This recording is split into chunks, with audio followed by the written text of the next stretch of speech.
নমস্কার বন্ধুরা, আকাশের রান্নাঘর থেকে আপনাদের সবাইকে স্বাগত। আজকে আমি কচুরলতি, নিরামিষ কচুরলতি বানিয়ে দেখবো, আপনারা দেখতে থাকুন। এই দেখুন, এখানে আমি কচুরলতি কেটে ধুয়ে পরিষ্কার করে নিয়েছি। এখানে নিয়েছি রাঁধুনি বাটা। আপনারা তো সর্ষে পোস্ত দিয়ে খেয়েছেন, পেঁয়াজ রসুন চিংড়ি মাছ দিয়ে। আজকে আমি রাঁধুনি বাটা দিয়ে করে দেখাবো, আপনারা দেখতে থাকুন। এখানে নিয়েছি 4-5টা কাঁচা লঙ্কা বেটে নিয়েছি।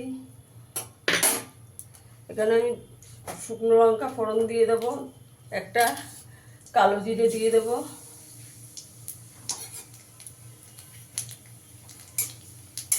ফোড়নটা একটু ভাজা হলে লতিটা দিয়ে দেবো।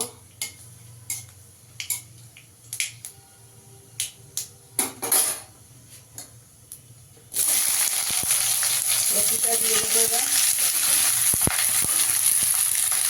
আমার মতন এরকম আপনারা একটু বানিয়ে খেয়ে দেখবেন, যে কোনো নিরামিষ দিনে বানিয়ে খেতে পারবেন।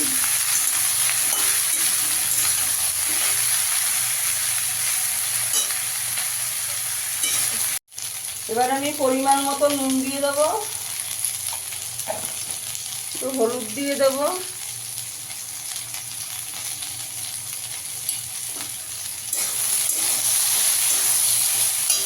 কাঁচা লঙ্কা বাটাটা দিয়ে দেবো,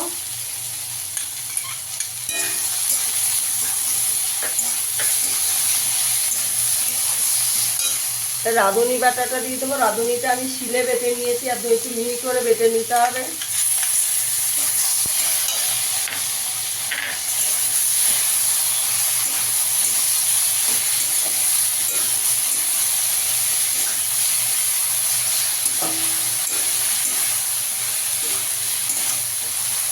এবার গ্যাসের আঁচটা কমিয়ে আমি 5 মিনিট ঢাকা দিয়ে দেবো।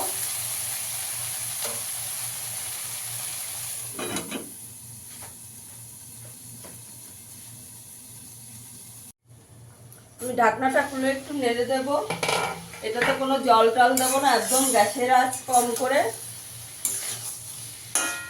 আস্তে আস্তে এটা হবে। এটা জল দেবো না, এটা এমনি ঢাকা দিলেই সেদ্ধ হয়ে যাবে। দেখুন অনেকটা সেদ্ধ হয়ে গেছে, আর একটু হবে। আবার একটু চাপা দিয়ে দেবো। এটাতে কোনো জল দেওয়া যাবে না।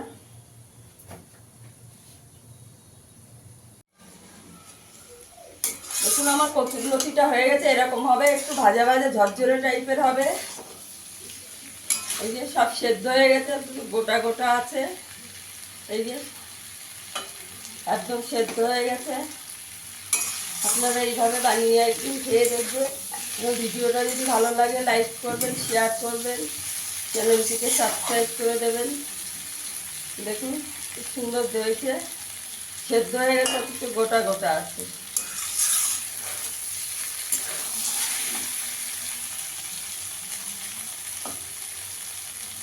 এবার আমি সার্ভ করে দেখাচ্ছি। দেখুন বন্ধুরা, এই যে আমার কচুরলতিটা হয়ে গেছে। ফিরে আসবো আবার নতুন কোনো ভিডিও নিয়ে। সবাই ভালো থাকবেন, সুস্থ থাকবেন, ধন্যবাদ।